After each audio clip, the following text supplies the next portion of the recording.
teman-teman, kembali dengan saya lagi Felix, dan pada kesempatan kali ini saya akan melanjutkan kisah Tangsen bersama kawan-kawannya dalam donghua terbaik di muka bumi, apalagi kalau bukan Sauland. Kita recap dulu pada bagian sebelumnya ya. Perang besar memperebutkan wilayah di dataran Doulo antara Kekaisaran Tiandou melawan Kekaisaran Roplindung akhirnya telah pecah. Bibidong yang sangat sombong dan terlalu percaya diri membuatnya berada di ambang kekalahan. Sebaliknya di sisi Kekaisaran Tiandou, Tangsen berhasil mengacak-ngacak formasi musuh berkat dukungan dari kekuatan Trisula Dewa Laut. Karenanya juga Bibidong bahkan nyaris tewas, namun ia berhasil selamat berkat teknik roh tubuh keabadian miliknya. Teknik tubuh keabadian tersebut sangatlah menguras kekuatan rohnya sehingga tidak ada pilihan lain selain mundur dan menarik kembali seluruh pasukannya, karena jika terus memaksakan diri untuk melanjutkan pertempuran maka hanya kekalahan total yang akan menunggunya. Namun seperti biasa, sebelum kita melanjutkan pembahasannya, tidak lupa saya akan memberikan peringatan spoiler warning bagi kalian yang belum dan ingin menyaksikan donghua-nya secara langsung, karena konten kali ini pasti akan mengandung banyak spoiler. Jadi nonton dulu versi fullnya di aplikasi WeTV. Nah, setelah nonton tetapi masih belum puas, barulah kalian bisa mampir ke channel ini. Baiklah, tanpa berlama-lama lagi, kalau kalian sudah siap, mari kita mulai.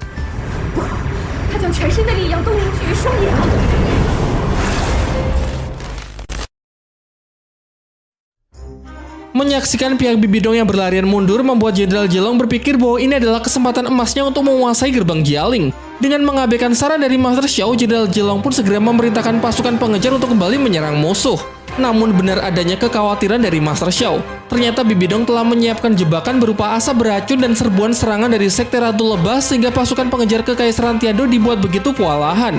Tangsen yang menyadari keanehan segera mengajak Yang Wudi untuk bergegas maju menyusul pasukan pengejar, mengingat Yang Wudi merupakan master yang sangat ahli dalam urusan racun. Sementara Du Gubo serta teman-temannya ia minta untuk tetap memperkuat lini pertahanan dan juga menjaga Xiao yang sedang terluka.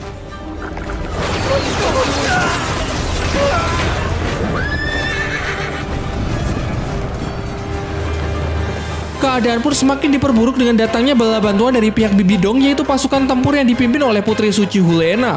Hulena kemudian segera memberikan perintah kepada pasukannya agar segera bergabung dengan pasukan pertahanan untuk menghadang setiap pasukan Kekaisaran Tiandou yang mencoba memasuki wilayahnya. Selanjutnya ia bersama Xiue merilis teknik penyatuan roh pelindung, merubahnya menjadi sosok raksasa humanoid dengan kabut merah pekat yang menyertainya dan seketika langsung dapat mengacak-ngacak pasukan Kekaisaran Tiandou.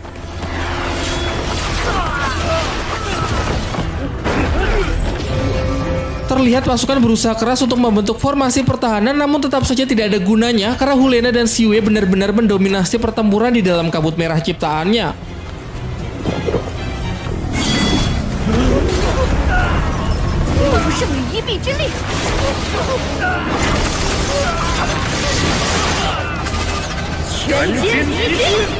Sementara itu, Tangsen yang sudah mendekati garis depan merasa aneh karena gas berasap ini tidaklah beracun. Tetapi bagaimana bisa pasukan di sekitarnya terkena efek racunan dengan luka yang mengeluarkan aura berwarna-warni? Yang Wudi kemudian mengatakan kalau ia merasa tidak asing dengan racun tersebut karena memang merupakan salah satu jenis racun di sektenya dulu. Ia menyebutnya dengan nama racun pelangi, sebuah racun yang dapat digolongkan sebagai racun terlarang karena efeknya yang dinilai terlalu mengerikan. Dijelaskan bahwa racun pelangi dibuat dari 10 jenis bahan yang sebenarnya tidak beracun. Namun setelah diracik sedemikian rupa dapat menciptakan sebuah racun pembunuh massal dan memiliki keunikan pada karakteristiknya, yaitu begitu sulit untuk dideteksi. Kalau kalian ingat, sebelum perang dimulai, Ratu Sekte Lebah pernah menyusup ke kamp pasukan Kekaisaran Tiandou untuk meracuni bahan makanan mereka. Nah, pada awalnya racun pelangi tidak memberikan efek apapun sehingga tidak ada satupun prajurit yang menyadarinya, namun racun tersebut akan langsung bereaksi ketika korban menghirup bom asap yang merupakan pemicu dari aktifnya racun pelangi tersebut. Setelah mendengar penjelasan dari Yang Wudi, Tangsen mempertanyakan bagaimana bisa racun terlarang milik Sekte Yang Wudi sampai jatuh ke tangan Bibidong. Yang Wudi pun kemudian menceritakan kejadian di masa lalu yang menimpa sektenya. Dahulu ketika Sekte Haotian berselisih dengan Balai Roh Pelindung, Sekte Haotian memutuskan untuk menutup diri sehingga keempat sekte atribut tunggal yang menjadi pengikutnya menjadi terlantar, termasuk sektenya Yang Wudi. Keempat sekte tersebut akhirnya diserang oleh Balai Roh Pelindung atas dendam Xian Suji kepada Sekte Haotian. Dan dalam pertempuran tersebut, adik kembaran Yang Wudi yang bernama Yang Wusuang menghilang, sehingga kemungkinan tertangkap oleh Balai Roh Pelindung dan menjadi orang yang membantu dalam menciptakan racun pelangi ini, karena selain dirinya, Wusuang adalah satu-satunya orang yang bisa membuat racun pelangi. Yang Wudi menambahkan bahwa di sektenya mati akan menjadi pilihan yang jauh lebih baik daripada harus berkhianat. Dan jika benar adiknya tersebut telah mengkhianati sektenya dengan membantu pihak Bibidong, maka Yang Wudi bertekad akan menghukumnya dengan tangannya sendiri. 便是这万紫千红的最后一味药。当年昊天宗4大附属宗门展开疯狂报复。 Sementara itu, Tang Shen dengan mengaktifkan mata iblis ungunya melihat jauh ke depan untuk memeriksa apa yang sebenarnya dilawan oleh pasukan Kekaisaran Tiando, dan terlihat jelas kalau Hu Lena bersama Xi Yue menggunakan kabut pesona iblis untuk melemahkan indera pasukannya. Demi untuk membantu pasukan, Tang Shen merilis laser mata iblis ungu yang sanggup memukul mundur wujud roh pelindung gabungan milik Hu Lena.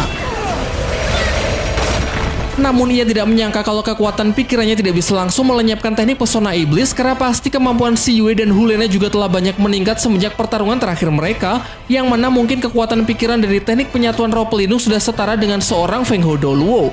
Akan tetapi tidak perlu risau karena mustahil mereka berdua dapat menahan kekuatan laser mata iblis ungu yang dipadukan dengan cahaya Dewa Laut.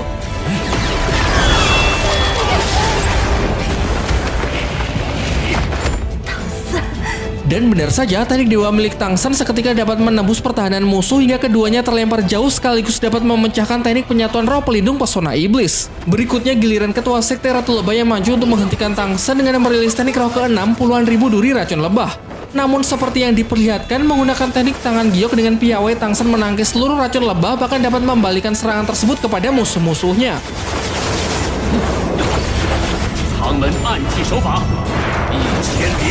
Sebuah teknik rahasia yang bernama teknik ratusan senjata sekte Tang, serangan 1001 malam Tang Shen rilis memanfaatkan jarum-jarum racun lebah untuk melumpuhkan pasukan sekte Ratu Lebah.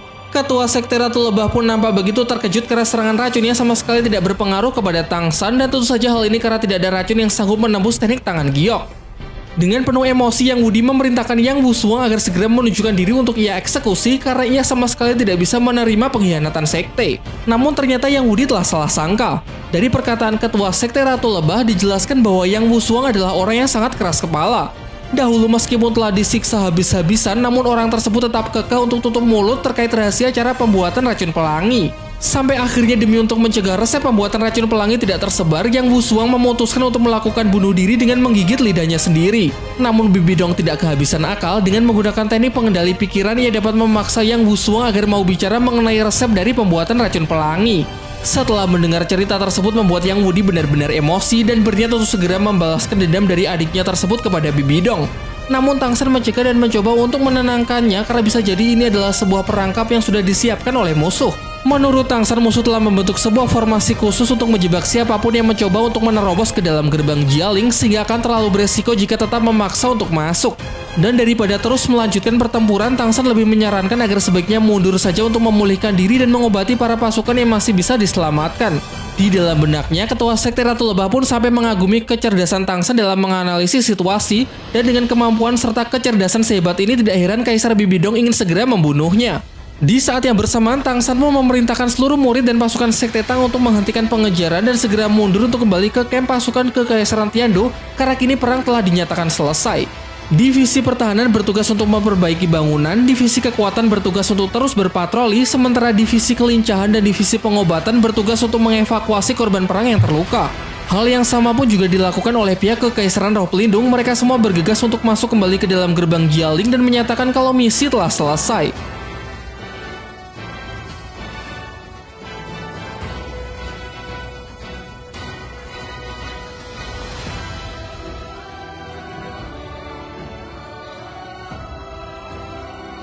Perang yang begitu sengit antara Kekaisaran Tiando melawan Kekaisaran Roh Pelindung akhirnya telah disepakati untuk dihentikan sementara oleh kedua belah pihak. Diperlihatkan suasana duka saat begitu banyak pasukan yang tengah terluka pasca peperangan dibawa kembali ke kamp Kekaisaran Tiando. Sebagian besar terluka cukup parah, bahkan diantaranya terdapat banyak prajurit yang dalam kondisi kritis. Tang Shen yang menyaksikannya pun menghela nafas panjang karena ia tidak menyangka bahwa ternyata perang ini sanggup memakan begitu banyak korban. Di dalam camp Yang Wudi, 100% dapat memastikan bahwa racun yang digunakan oleh Bibi Dong memang benar adalah racun pelangi yang berasal dari sektenya. Namun pihak Bibi Dong telah berhasil memodifikasi racun tersebut untuk memperluas area penyebarannya. Meski demikian, akibat dari bertambahnya area penyebaran dapat mengurangi kekuatan efek racunnya secara signifikan, sehingga Yang Wudi pun meminta Tang Shen agar tidak perlu terlalu cemas karena ia masih bisa membuat penawarnya dalam waktu 3 hari. Namun sebelum sempat menyelesaikan kalimatnya, Yang Wudi nampak begitu kesakitan karena dalam perang sebelumnya saat Baiwan melawan Doluo Tombak Ular, ia mendapatkan luka yang cukup serius. Tetapi lagi-lagi ia meminta agar Tang Shen tidak perlu mengkhawatirkannya karena ini hanyalah luka luar. Berbeda dengan luka dalam yang dialami oleh Doluo Tombak Ular yang terbilang cukup fatal karena menerima serangan tombak penghancur jiwa miliknya secara langsung. Yang Budi menambahkan bahwa menurutnya Doluo Tombak Ular tidak akan bisa bangkit dalam waktu dekat akibat efek dari luka yang ia berikan. Bahkan meski lukanya berhasil sembuh sekalipun, Doluo Tombak Ular tetap tidak akan bisa kembali ke kondisi normal karena kekuatan rohnya juga pasti akan banyak menurun. Selain Doluo Tongkat Ular, Doluo Beruang Iblis Hitam telah tewas akibat terkena serangan dari Bibi Dong sendiri. Ditambah lagi dengan banyak para tetua kekaisaran roh pelindung lain yang juga terluka parah pasca pertempuran, Bibi Dongmu juga mengalami luka serius akibat terkena serangan Trisula Dewa Laut, sehingga hal ini pasti dapat menurunkan kekuatan tempur dari kekaisaran roh pelindung secara signifikan. Bicara soal Trisula Dewa Laut, saat Tang San menembakkannya untuk menyerang Bibi Dong, senjata dewa tersebut melesat serta sanggup menembus gerbang Jialing, dan hingga saat ini Trisula Dewa Laut masih tertinggal di sana. Jadi dengan menurunnya kekuatan dari pihak Bibi Dong, inilah waktu yang tepat bagi Tang San untuk bisa mengambil senjatanya kembali. Sebenarnya kalau dipikir-pikir ini agak aneh ya. Padahal sebelumnya Tang San memiliki kemampuan untuk memanggil kembali senjatanya tanpa harus nyamperin ala-ala Mjolnir miliknya Thor. Baik itu Palu Hautian maupun Trisula Dewa Laut, keduanya pernah diperlihatkan bisa ditarik oleh Tang San dari jarak jauh. Tetapi ternyata dalam hal ini ada semacam batasan jarak tertentu yang mana kalau senjata tersebut terlalu jauh maka Tang San tidak akan bisa menariknya begitu saja. Atau mungkin inilah yang dinamakan kebutuhan plot cerita, meski terkadang tidak masuk akal, namun hal ini diperlukan agar ceritanya tetap bisa jalan. Baiklah, sekarang kita kembali fokus ke dalam cerita. Master Xiao terlihat mencemaskan Tang San karena tanpa senjata dewa, mustahil Bibi Dong dapat ia kalahkan. Selain itu, Bibi Dong juga sangat ahli dalam membuat perangkap. Bibi Dong pasti tahu kalau Tang San akan datang untuk mengambil Trisulanya kembali, sehingga pasti di sana telah banyak dipersiapkan jebakan untuk menghabisi Tang San. Dengan mengikuti saran dari Master Xiao, Tang San secara sangat hati-hati berangkat menuju gerbang Jialing menggunakan teknik perlindungan dari piramida lautan dunia agar dapat meminimalisir resiko. Perlahan tapi pasti, Tang San telah berhasil menyelinap ke wilayah gerbang Jialing. Terlihat sorotan cahaya keemasan yang difungsikan sebagai radar oleh Bibi Dong untuk mendeteksi keberadaan musuh. Meskipun Tang San sudah menyamarkan seluruh hawa keberadaannya dengan kemampuan piramida lautan dunia, namun untuk berjaga-jaga ia sebaiknya tetap menghindari cahaya tersebut. Diperlihatkan juga para penjaga gerbang Jialing yang masih aktif berpatroli untuk mencegah adanya penyusup yang datang tidak diundang. Setelah Tang San dapat memastikan lokasi dari senjata Trisula Dewa Laut menggunakan mata iblis ungu, ia pun bergegas untuk menghampirinya tanpa disadari oleh para pasukan tersebut. Walaupun terdapat banyak prajurit dan terlihat penjagaan yang begitu ketat, namun menurut Tang San mereka ini sangatlah lemah. Atau sebenarnya memang inilah rencana Bibi Dong untuk memancingnya agar terus masuk lebih jauh. Terlihat Trisula Dewa Laut yang tertancap tepat di tengah wilayah gerbang Jialing.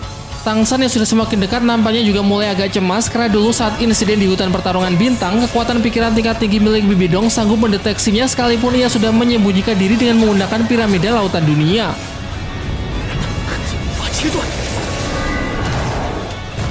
Namun menurut Tang San pasti kekuatan pikiran Bibi Dong kini telah banyak berkurang karena sedang terluka sangat parah, sehingga sepertinya mustahil kalau saat ini Bibi Dong bisa menembus perlindungan dari piramida lautan dunia.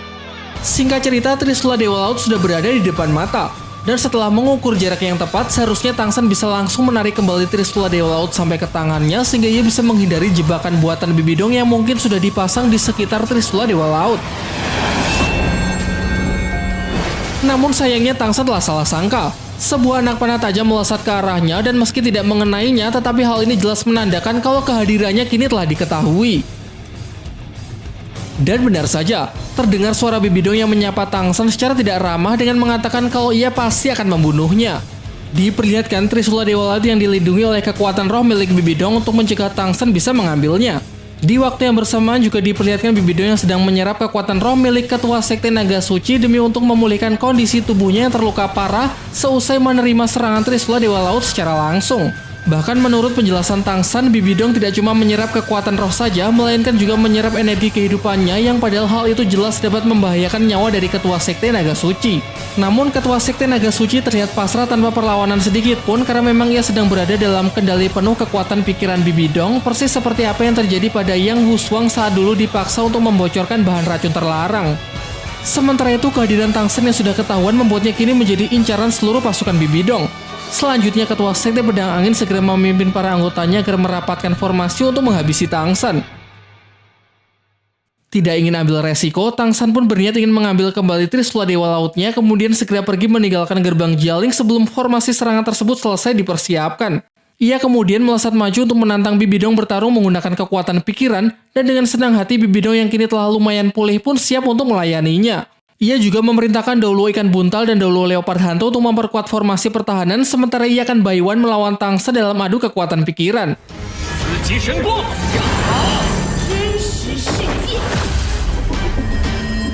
Diperlihatkan bentrokan dahsyat dari kedua belah pihak. Namun sayangnya Bibi Dongla yang lebih bisa mendominasi sehingga kini Tangsa telah berhasil ia jebak di dalam dimensi ilusi ciptaannya yang saling menghubungkan kekuatan pikiran mereka berdua. Sekelompok laba-laba pemakan jiwa milik Bibi Dong serentak mendekat dan berniat ingin menyerang Tangsan. Tangsan berniat untuk melawan menggunakan teknik cincin roh kelima, namun mengalami kegagalan saat ingin merilisnya karena di dalam dimensi pikiran Bibi Dong ini teknik roh apapun akan dinetralkan. Padahal pasca perang sebelumnya, harusnya kekuatan pikiran milik Bibi Dong benar-benar telah terkuras habis, namun tidak disangka setelah menyerap kekuatan dari ketua sekte naga suci bisa pulih secepat ini, bahkan jauh lebih kuat karena ada semacam penggabungan dua kekuatan pikiran. Dan dengan semua itu, Tangsan pun harus mengakui bahwa kekuatan dari seorang master roh terkuat level 99 seperti Bibi Dong memanglah begitu luar biasa. Di saat benar-benar sudah terdesak, tiba-tiba Tangsan menyadari sebuah kekuatan yang bergejolak di dalam tubuhnya. Tangsan menyebutnya dengan teknik Suantian, sebuah teknik khusus yang ia pelajari dari sekte Tang pada kehidupan di masa lampaunya. Seperti yang diperlihatkan, teknik ini bukanlah berasal dari kekuatan roh seperti para master roh pada umumnya, melainkan sebuah kekuatan tenaga dalam yang dapat memberikan si pengguna kekuatan ekstra dengan aura keemasan yang menyertainya. Selain itu, kondisi di mana Tangsan tidak dapat menggunakan teknik rohnya juga pernah ia alami sebelumnya, yaitu dulu saat berada di kota pembantaian dan terakhir saat melawan kakek buyutnya sendiri, yaitu Tang Chen. Dalam kondisi tersebut, meskipun tanpa menggunakan teknik dari cincin rohnya, Tangsan tetap bisa survive dengan memanfaatkan berbagai skill lain sehingga skill-skill lain tersebut juga bisa lebih terasa dan mengalami peningkatan pesat. Sementara itu, Bibi Dong nampaknya mulai panik ketika melihat Tangsan yang masih sanggup bertahan meskipun berada di dalam dimensi di mana kekuatan pikirannya lah yang jelas-jelas sudah sangat mendominasi. Lantas ia pun segera mengerahkan seluruh kekuatan pikirannya untuk mengunci Tangsan dan memastikan bahwa kali ini Tangsan akan benar-benar mati di tangannya. Namun lagi-lagi Bibi Dong harus kembali menelan kenyataan pahit karena ternyata walaupun sudah digempur habis-habisan, Tangsan masih bisa survive dengan kekuatan yang sama sekali tidak terduga. Dan inilah kekuatan yang sudah lama absen, yaitu kekuatan medan pembunuh Dewa Ashura. Dengan luapan auranya saja dalam sekejap ia dapat melenyapkan para laba-laba pemakan jiwa milik Bibi Dong. Bahkan Bibi Dong pun terlihat kagum sekaligus cemas menyaksikan kekuatan pikiran Tangsan yang begitu kuat, apalagi saat melihat Tangsan sedang memusatkan seluruh kekuatannya pada kedua mata, membuat Bibi Dong semakin ketar-ketir sehingga ia berniat untuk menghentikannya sebelum teknik tersebut siap dirilis.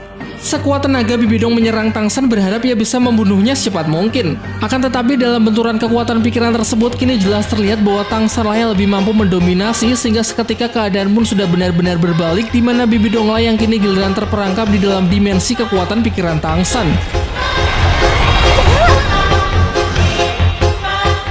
Yokoso, Minohodo Shirazu no Bakayaro.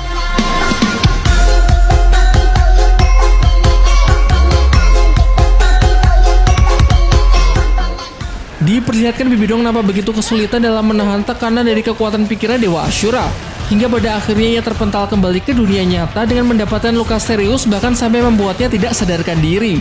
Para tetua kekaisaran roh pelindung yang panik segera meninggalkan formasi pertahanannya demi untuk membantu Bibi Dong. Sehingga hal inilah yang kemudian dimanfaatkan oleh Tangsan untuk kembali mengambil Trisula Dewa Lautnya sekaligus menghancurkan formasi yang sebelumnya telah dibentuk oleh Sekte Pedang Angin. Trisula Dewa Laut kini telah berada dalam genggaman. Cahaya dewanya seketika langsung melebar luas bahkan hingga dapat dirasakan oleh para pasukan di camp kekaisaran Tiando. Master Xia yang juga ikut menyaksikannya kemudian menjelaskan bahwa pasti Tangsan telah berhasil menggabungkan dan mengembangkan kekuatan dari medan Dewa Ashura dengan cahaya Dewa Laut, sehingga dengan kekuatan pikirannya yang begitu hebat ia sanggup menciptakan teknik baru yang benar-benar luar biasa. Di waktu yang bersamaan, Tangsan berhasil menerobos keluar gerbang Jialing dengan Trisula Dewa Laut yang sudah berada di genggamannya. Meskipun ia terlihat telah kehabisan tenaga dan juga telah terluka cukup parah. Namun keadaan nampaknya masih belum aman karena banyak pasukan dari pihak kekaisaran roh pelindung yang berusaha mengejarnya. Ia pun terkepung oleh musuh, bahkan di situ juga ada Doulo ikan buntal dan Doulo leopard hantu. Niat hati ingin memulai pertarungan dengan kekuatan Trisula Dewa Laut, tetapi sayangnya tidak akan mudah karena Tangsan terlihat benar-benar sudah kelelahan. Di saat-saat genting, untung saja teman-temannya datang tepat waktu untuk membantu. Para monster Akademi Shrek tersebut pun segera bergegas untuk membuat formasi pelindung Tangsan, juga memberinya sosis pemulih dari Oscar. Dengan tegas Mang Hojun menantang para pasukan musuh, silakan maju saja siapapun yang masih ingin melanjutkan pertempuran karena dengan senang hati ia pasti akan melayaninya. Doulo ikan buntal terlihat berusaha meredam emosinya. Ia sadar bahwa kekuatan tempur di pihaknya saat ini sudah berada dalam kondisi yang sangat buruk sehingga pertempuran yang gegabah hanya akan semakin merugikannya saja. Alhasil ia pun membiarkan pihak Tangsan untuk pergi meninggalkan gerbang Jialing karena sekalipun dikejar kecil kemungkinan pihaknya bisa menang. Terlebih lagi ketika melihat Kaisar Bibidong yang sudah benar-benar terluka parah sehingga prioritas utama saat ini adalah memulihkan kondisinya. Sementara itu, Tangsan bersama teman-temannya kini telah sampai di camp pasukan Kekaisaran Tiando yang langsung mendapatkan sambutan dari Kaisar Suebeng dan yang lainnya. Namun karena kekuatannya benar-benar sudah terkuras habis, dirinya pun langsung jatuh pingsan. Di waktu yang lain di hari yang sama, terlihat Oscar yang sedang menyendiri kemudian dihampiri oleh Ning Rongrong untuk menginfokan bahwa Tangsan cuma kelelahan dan sekarang sudah dirawat dengan baik oleh Xiaowu. Namun ternyata bukan hal itu yang sedang digelisahkan oleh Oscar. Ia lalu menjelaskan bahwa pada perang beberapa waktu yang lalu ia merasa telah gagal dalam upaya melindungi Ning Rongrong. Padahal mengingat janjinya dulu kepada Ning Fengxi, seharusnya dirinya lah yang memegang tanggung jawab penuh dalam melindungi dan memastikan keselamatan Ning Rongrong. Akan tetapi tentu saja Ning Rongrong sama sekali tidak menyalahkan Oscar. Ia paham betul bahwa situasi di medan perang sangatlah sulit untuk diprediksi, lagi pula prioritas utama bukanlah melindungi individu, melainkan harus mementingkan situasi keseluruhan perang. Di tengah percakapan, Ning Fengxi, ayah Ning Rongrong, serta kakek pedang datang menghampiri. Bicara soal pertahanan dari pagoda cahaya Jiubao milik Ning Rongrong yang berhasil dirusak oleh Daulo Leopard Hantu, Ning Fengxi berpendapat bahwa Daulo Leopard Hantu tidak menggunakan teknik roh ke-9-nya, melainkan hanya menggunakan tipe serangan cepat yang dilancarkan secara bertubi-tubi sehingga dapat mengikis pertahanan kokoh dari pagoda cahaya Jiubao. Namun meski demikian, kakek pedang yakin bahwa seiring berjalannya waktu, Ning Rongrong akan semakin kuat sehingga jumlah serangan yang dapat ditahan oleh pagoda cahaya Jiubao-nya juga akan semakin banyak. Serta suatu saat ketika Ning Rongrong sudah berhasil mencapai tingkat Feng Hou Douluo, jangankan serangan dari Daulo Leopard Hantu, bahkan pemuja besar setingkat Xian Douliu pun juga pasti akan kesulitan menembus pertahanan dari pagodanya. Tidak lama setelah itu, seorang prajurit menghampiri untuk menyampaikan perintah bahwa Kaisar Suebeng ingin memanggil mereka ke camp pasukan untuk mengadakan rapat. Xin langsung beralih ke tempat rapat. Dijelaskan bahwa dalam perang kali ini secara diam-diam orang suruhan Bibidong telah menyusup ke dalam camp militer untuk meracuni makanan sebagian besar pasukan Kekaisaran Tiando. Racun pelangi yang tidak secara langsung memberikan efek namun akan langsung bereaksi ketika dipicu oleh tembakan bom asap khusus seperti saat para pasukan berusaha mengejar musuh sampai ke wilayah gerbang Jialing. Dalam masalah ini seharusnya Jenderal Jelong lah yang harus bertanggung jawab karena kelompoknya lah yang sudah mengambil tugas untuk menjaga persediaan makanan. BTW kalau kalian ingat, sebenarnya tugas menjaga persediaan makanan sudah dilaksanakan dengan sangat baik oleh Tangsan bersama teman-temannya. Namun ketika situasi dinilai sudah aman, Jenderal Jelong tiba-tiba datang kemudian memutuskan untuk mengambil alih tugas tersebut karena ia sangat haus jasa dan pujian dari Kaisar. Alhasil karena sangat rakus dan terlalu angkuh, ia pun kecolongan hingga pihak Bibidong bisa menyusup untuk meracuni seluruh persediaan makanan milik pasukan. Sekarang di hadapan Kaisar, kesombongan dari Jenderal Jelong pun terlihat luntur karena mau tidak mau ia harus mengakui bahwa semua kecerobohan tersebut memanglah atas kesalahannya. Jadi sebagai jenderal yang berdedikasi tinggi, ia pun bersedia untuk menerima hukuman apapun. Namun di sini Kaisar Suebeng masih menunjukkan kebijaksanaannya. Meskipun kesalahan yang diperbuat oleh Jenderal Jelong bisa terbilang fatal, tetapi untung saja keadaan bisa kembali terkendali.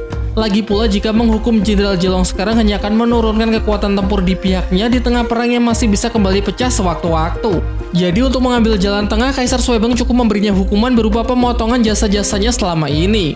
Selesai urusan dengan Jenderal Jelong, kini Ning Fengxi mulai membicarakan strategi perang selanjutnya.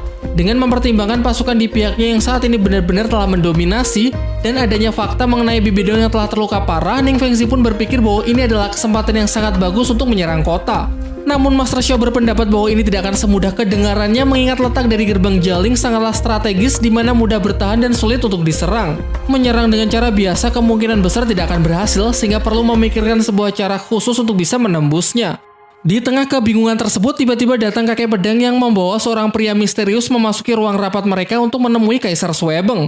Pria misterius tersebut pun segera memberikan hormat sekaligus memperkenalkan dirinya, dan ternyata ia adalah Yu Tianxin, salah satu murid dari Sekte Naga Tiran Petir Biru yang berhasil selamat dari insiden pembantaian Bibidong.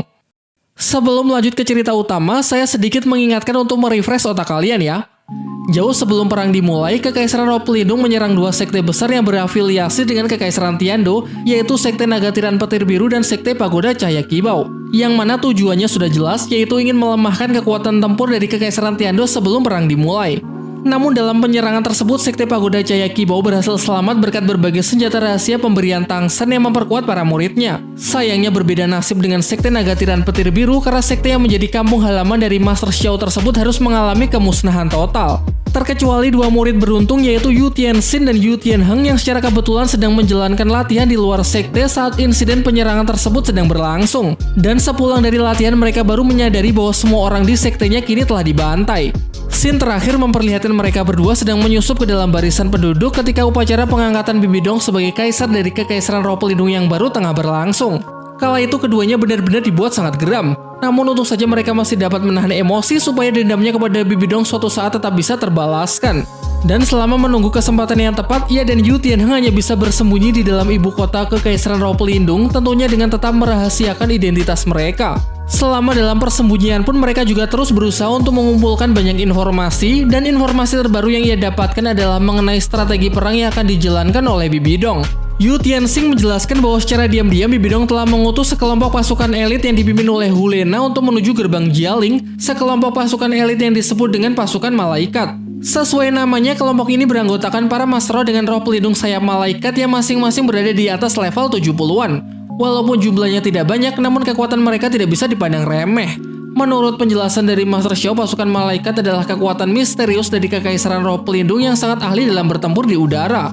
Kemudian diceritakan juga bahwa dahulu ketika Bibi Dong memerintahkan para masternya untuk menyerang Pulau Dewa Laut, pasukan malaikatlah yang dikirim sebagai bala bantuan, dan dengan mengandalkan kemampuan perubahan formasi, ketujuh menara suci pun sempat dibuat kewalahan. Jadi berdasarkan informasi yang disampaikan oleh Yu Tianxin, kemungkinan besar dalam perang selanjutnya Bibi Dong berencana untuk bertempur di udara. Master Xiao pun sangat berterima kasih kepada Yu Tianxin karena baginya informasi tersebut benar-benar akan sangat berguna. Ia kemudian memintanya agar juga mengajak Yu Tianheng tinggal di sini untuk membantu pasukan tempur di garis depan pada perang selanjutnya. Namun tanpa mengurangi rasa hormat, Yu Tianxing menolak ajakan Master Xiao. Ia menjelaskan bahwa saat ini Yu Tianheng masih menunggunya di ibu kota Kekaisaran Roh Pelindung dan mereka sudah berkomitmen untuk membantu Kekaisaran Tiando di balik layar dengan mengambil tugas sebagai pengintai yang akan mengumpulkan lebih banyak informasi lagi. Lagi pula dulu saat masih kecil, Master Xiao yang sudah mengajarinya mengenai seni berperang, yaitu pada setiap peperangan tidak cuma fokus di garis depan, tetapi juga harus ada pasukan pengintai yang bekerja secara rahasia.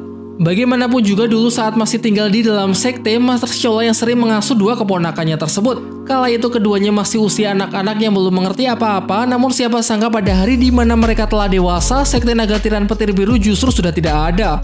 Yu Tianxing kemudian secara tersirat mengatakan bahwa tidak akan ada gunanya jika terus menyesali masa lalu. Sambil beranjak pergi dengan optimis, ia meyakinkan pamannya tersebut bahwa perang pasti akan segera berakhir dengan kemenangan di pihaknya. Master Xiao pun seakan tidak rela melihat kepergiannya, sehingga ia segera berlari untuk mengejar Yu Tianxing, namun dalam sekejap ia telah kehilangan jejaknya, meninggalkan semangat juang serta keyakinan tinggi bahwa perang pasti akan segera berakhir.